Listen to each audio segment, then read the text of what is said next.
다니엘서 6장.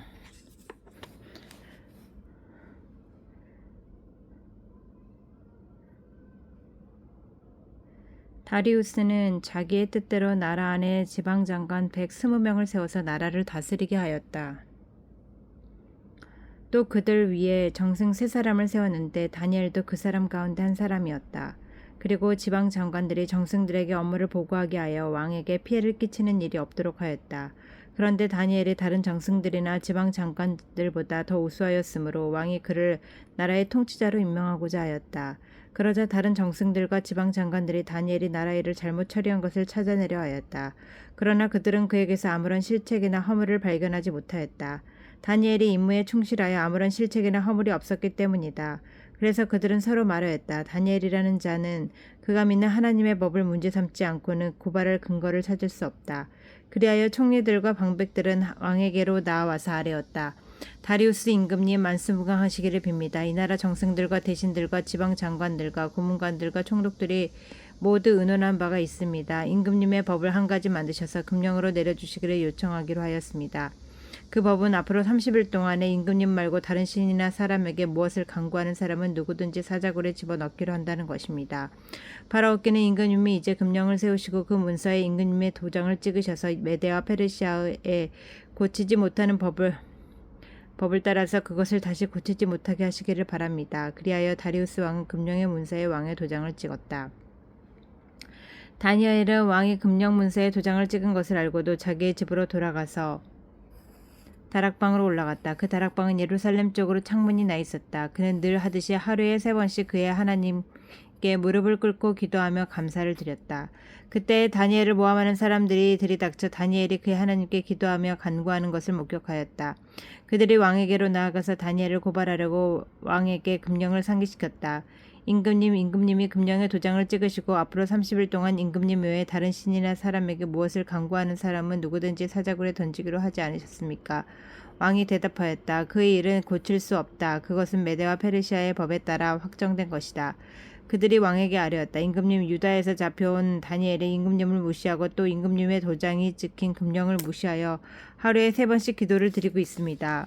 왕은 이 고발을 듣고 몹시 괴로워하고 다니엘을 구원하려고 마음을 쓰며 해가 질 때까지 온갖 노력을 다하였다. 그때 이 사람들은 왕에게 다가와서 말하였다. 임금님, 메대와 페르시아의 법은 임금님이 한번 금령이나 법령을 세우시며 그것을 바꾸실 수 없다는 사실을 기억하시기 바랍니다. 그래서 왕이 명령을 내리니 그들이 다니엘을 끌어다가 사자굴에 던져 넣었다. 왕이 다니엘에게 말하였다. 내가 늘 섬기는 너의 하나님이 너를 구하여 주시기를 빈다. 사람들이 돌 하나를 굴려다가 어기를 박았고 왕이 그 위에 자기의 도장과 귀인들의 도장을 찍어서 봉인하였다. 이렇게 하여서 다니엘에게서 내린 조치를 병행할 수 없게 하였다. 그 뒤에 왕은 궁전으로 돌아가서 그날 밤을 뜬 눈으로 지새우며 먹지도 마시지도 않았고 즐거운 일은 아무것도 하지 못하게 하였다. 이튿날 동이 틀 때 왕은 일어나는 길로 곧 사자굴로 갔다. 그 굴 가까이 이르러서 왕은 슬픈 목소리로 외치며 다니엘에게 말하였다. 살아계신 하나님의 종 다니엘아, 내가 늘 섬기는 너의 하나님이 너를 사자들로부터 구해주셨느냐. 다니엘이 왕에게 아뢰었다. 임금님의 만수무강을 빕니다. 나의 하나님이 천사를 보내셔서 사자들의 입을 막으셨으므로 사자들이 나를 해치지 못하였습니다. 그것은 하나님 앞에서 나에게는 죄가 없다는 사실이 드러났기 때문입니다. 임금님, 저는 임금님께도 죄를 짓지 않았습니다. 왕이 매우 기뻐하면서 다니엘을 굴에서 끌어올리도록 명령하니 사람들이 다니엘을 굴에서 끌어올렸다. 그가 자기의 하나님을 대신하였기 때문에 그에게는 아무런 상처도 찾아볼 수 없었다. 왕이 명령을 내려서 다니엘을 헐뜯은 사람들을 데려오게 하고 그들과 그 자식들과 아내들을 사자굴에 던져 넣으니 그들이 굴 밑바닥에 닿기도 전에 사자들이 그들을 움켜서 그 뼈까지 부서뜨렸다. 그때 다리우스 왕은 전국에 사는 민족과 언어가 다른 온 백성에게 조서를 내렸다. 내 백성에게 평화가 넘치기를 바란다. 이 법령을 공포한다. 내 나라에서 나의 통치를 받는 모든 백성은 반드시 다니엘이 섬기는 하나님을 공경하고 두려워하여야 한다. 살아계신 하나님이 영원히 다스리신다. 그 나라는 결코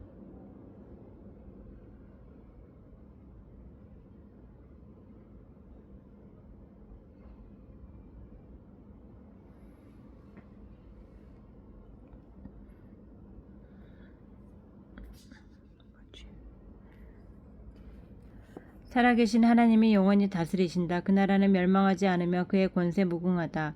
그는 구원하시기도 하시고 건져내기도 하시며 하늘과 땅에서 표적과 기적을 행하시는 분, 다니엘을 사자의 입에서 구하여 주셨다. 바로 이 사람 다니엘은 다리우스 왕이 다스리는 동안 페르시아의 고레스 왕이 다스리는 동안만 잘 살았다.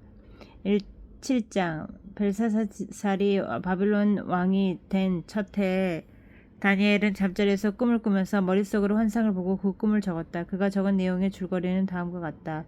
이것은 다니엘이 한 말이다. 내가 밤에 환상을 보았는데 동서남북 사방에서 하늘로부터 바람이 큰 나무에 불어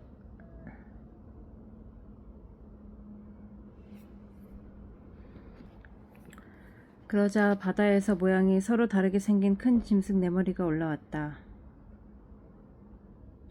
첫째 짐승은 사자와 같이 보였으나 독수리의 날개를 가지고 있었다. 내가 살펴보고 있는 동안에 그 날개들이 뽑혔다. 그 짐승은 몸을 일으키더니 사람처럼 발을 땅에 디디고 섰는데 사람의 마음까지 지니고 있었다. 또 살펴보니 다른 짐승 곧 둘째 짐승은 곰과 같았는데 뒷발로 서 있었다. 그 짐승은 갈빗대 3개를 물고 있었는데 누군가가 그에게 이렇게 말하더니 일어나서 고기를 많이 먹어라. 그 뒤에 내가 또 살펴보고 있는데 또 다른 짐승이 나왔다. 그것은 표범처럼 생겼는데 등에는 새의 날개가 4개나 있고 머리도 4개나 달려 있었으며 아주 권위가 있어 보였다.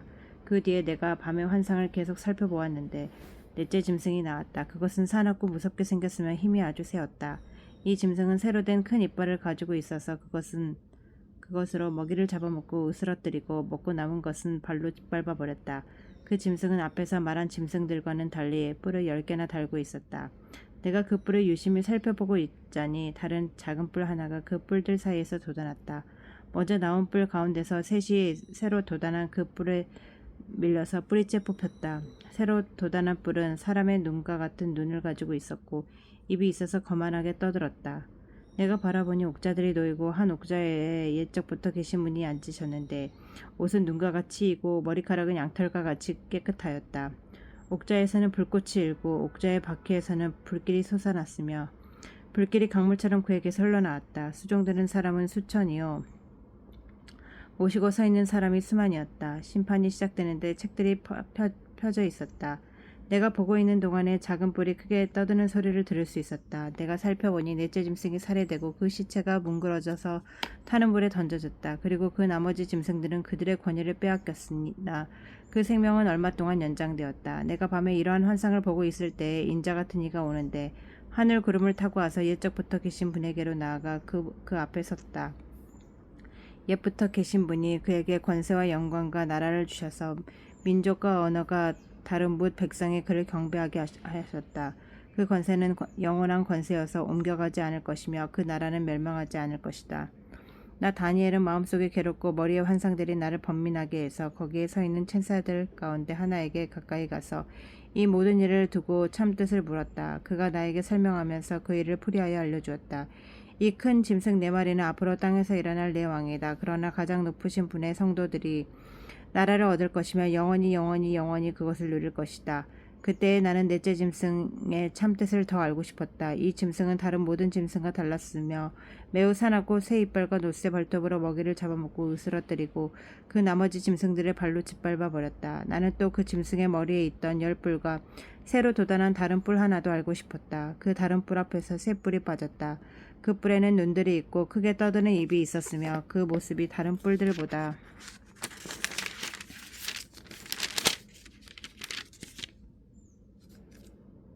강하게 보였다. 내가 보고 있을 때에 새로 돋은 그 뿔이 성도들에게 맞서서 전쟁을 일으키고 그들이 이겼으나 옛적부터 계신 분이 오셔서 가장 높으신 분의 성도들의 권리를 찾아주셔서 마침내 성도들이 나라를 되찾았다. 그 천사가 그렇게 말하였다.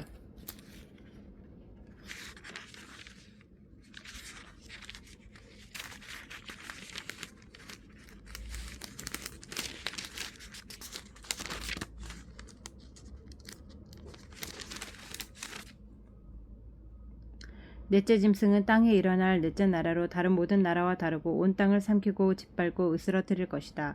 그 열뿔은 이 나라에서 일어날 열 왕이다. 그 뒤에 또 다른 왕이 일어날 것인데 그 왕은 먼저 있던 왕들과 다르고 또 전에 있던 새 왕을 굴복시킬 것이다. 그가 가장 높으신 분께 대항하여 말하며 가장 높으신 분의 성도들을 괴롭히며 정해진 때와 법을 바꾸려고 할 것이다. 성도들은 한 때와 두 때와 반 때까지 그의 권세 아래 놓일 것이다. 그러나 심판이 내려서 그는 권세를 빼앗기고 멸망하여 없어질 것이다. 나라와 권세와 온 천하 열국의 위력이 가장 높으신 분의 거룩한 백성에게로 돌아갈 것이다. 그의 나라는 영원한 나라다. 권세를 가진 모든 통치자가 그를 섬기며 복종할 것이다. 이것이 그 환상의 끝이다. 나 다니엘은 이 생각 때문에 고민하여 얼굴색이 변하였지만 이 일을 마음에 간직하였다. 8장 벨사살이 왕위에 오른 지 3년이 되는 해에 나 다니엘은 처음 본 것에 이어 두 번째로 환상을 보았다. 환상 속에서 보니 나는 엘람 지방 수산성의 올레 강가에 서 있었다. 내가 눈을 들어 보니 순양 한 마리가 강가에 서 있는데 그 순양에게는 뿔이 둘이 있고 그 뿔이 둘 다 길었는데 한 뿔은 다른 뿔보다 더 길었다. 그 긴 것이 나중에 나온 것이다. 내가 보니 그 순양의 서쪽과 북쪽과 동쪽으로 들이받는데도 아무 짐승도 그 앞에서 대항하지 못했는데 그 손에서 구해낼 수 있는 이가 아무도 없었다. 그 순양은 자기 마음대로 하며 더욱 강해졌다. 이것이 무엇을 뜻하는지 알아보려고 생각에 잠겨 있을 때 순념사 한 마리가 서쪽으로부터 올라와서 땅에 두루 다니는데 얼마나 빨리 달리는지 발이 땅에 닿지 않았다. 두 눈 사이에서 뿔 하나가 뚜렷이 보였다. 이 순념서가 두 뿔을 가진 순양 곧 내가 강가에 서 있는 것을 본 그 순양에게 다가가서 성난 힘으로 달려들었다. 내가 보니 그 순념소가 순양에게 가까이 가서 몹시 성을 내며 그 순양을 쳐서 두 뿔을 부수어 버렸다. 그 순양은 순념소와 맞서서 싸울 힘이 없었다. 순념소가 순양을 땅에 집어 던지고 짓밟았으나 그 손에서 순양을 구해낼 사람이 없었다. 순념소가 매우 강해지고 힘이 세어졌을 때 그 큰 뿔이 부러지고 그 자리에 뚜렷하게 보이는 뿔 넷이 하늘 사방으로 뻗으면서 돋아났다. 그 가운데의 하나에서 또 다른 뿔 하나가 작게 돋기 시작하였으나 남쪽과 동쪽과 영광스러운 땅 쪽으로 크게 뻗어나갔다. 그것이 하늘 군대에 미칠 만큼 강해지더니 그 군대와 별 가운데서 몇을 땅에 떨어뜨리고 짓밟았다. 그것은 마치 하늘 군대를 주관하시는 분만큼이나 강해진 듯 하더니 그분에게 매일 드리는 제사마저 없애버리고 그분의 성전도 파괴하였다. 반역 때문에 성도들의 군대와 매일 드리는 제사가 그 뿔에게로 넘어갔다. 그 뿔은 하는 일마다 형통하였고 진리는 땅에 떨어졌다. 내가 들으니 어떤 거룩한 천사가 말하는데 또 다른 거룩한 천사가 먼저 말한 그 거룩한 천사에게 물었다. 환상 속에서 본 일들이 언제까지나 계속될까? 언제까지나 계속해서 매일 드리는 제사가 폐지되고 파멸을 불러 반역이 자행되고 성소를 빼앗기고 백성이 짓밟힐까? 다른 천사가 나에게 말하였다. 밤낮 2300일이 지나야 성소가 깨끗하게 될 것이다. 나 다니엘이 그 환상을 보고 그 뜻을 이해하려고 하는데 내 앞에 사람 모습을 한 것 같은 이가 서 있었다. 그때 내가 올레 강에 두 언덕 사이에서 사람이 외치는 소리를 들었다. 가브리엘아, 이 사람에게 그 환상을 알려주어라. 그러자 그는 내가 서 있는 곳으로 가까이 왔는데 그가 올 때에 나는 무서워서 엎드렸다. 그가 나에게 말하였다. 이 사람아, 그 환상은 세상 끝에 관한 것임을 알아라. 그가 나에게 말할 때에 나는 얼굴에 땅을 대고 깊이 잠이 들었다. 그러나 그는 나를 어루만지면서 일으켜 세웠다. 그리고 그는 말하였다. 보아라, 하나님의 분노가 마지막 때에 어떻게 일어날 것인가를 내가 너에게 알려주겠다. 이 환상은 끝날 날에 정한 날에 일어날 일에 관한 것이다. 내가 본 순양의 두 뿔은 메데와 페르시아의 왕들이다. 그 순념선은 헬라 왕이고 눈 사이에 있는 큰 뿔은 그 첫째 왕이다. 그 뿔이 꺾이고 그 자리에서 생긴 네 뿔은 그 나라가 분열되어 일어날 네 나라다. 그 네 나라의 힘은 첫 번째 나라와 같지는 않을 것이다. 그들의 통치가 종말에 이를 때, 그들의 죄악이 극도에 이를 때 뻔뻔스런 임금, 흉계에 능숙한 임금이 일어날 것이다. 그는 힘이 점점 세워질 터인데 그 힘은 제 힘이 아니다. 그가 놀라운 힘으로 파괴되고 하는 일마다 형통하며 강한 사람과 거룩한 백성을 파멸시킬 것이다. 그는 음흉하여서 매사에 속이는 데 능숙하고 마음에 방자하여서 평화롭게 사는 사람을 많이 죽이며 만왕의 왕을 대적할 것이다. 그러나 사람이 손을 대지는 않아도 그는 끝내 망할 것이다. 내가 너에게 설명한 아침과 저녁 제사 환상은 반드시 이루어진다. 그러나 아직 멀었으니 너는 환상의 비밀을 잘 간직해 두어라. 그 땅에 나 다니엘은 몹시 지쳐서 여러 날 동안 알았다. 얼마 뒤에 일어나서 왕이 맡긴 일을 계속하였으나 내가 본 그 환상 때문에 나는 몹시 놀라고 그 뜻을 이해하지 못하였다. 아멘.